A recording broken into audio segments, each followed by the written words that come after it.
অনেক ভাইয়েরা আছেন যারা বলেন, এমনকি পত্রিকায় সুন্দর করে লিখে দেন যে রাসূলুল্লাহর আগমনে আনন্দিত হইতে বলছে আল্লাহ। সূরা ইউনূসের ৫৮ নম্বর এরকম লিখে দেয় যে সূরা ইউনূসের ৫৮ নম্বর আয়াতে আল্লাহ বলছেন যে রাসূলুল্লাহর আগমনে তোমরা আনন্দিত হও। হ্যাঁ, কাজেই তার আগমনে আমরা জশ্নে জুলুস, ঈদে মিলাদুন্নবী করি একমাত্র তার আগমনে।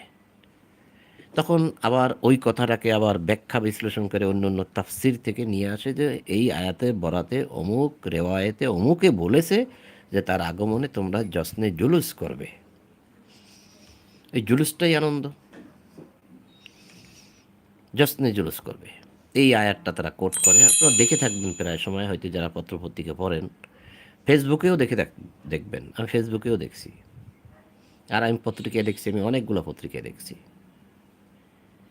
এই আয়াতটাই কোট করে সূরা ইউনূসের ৫৮ নম্বর আয়াত, যে রাসূলুল্লাহর আগমনে তোমরা আনন্দিত হও।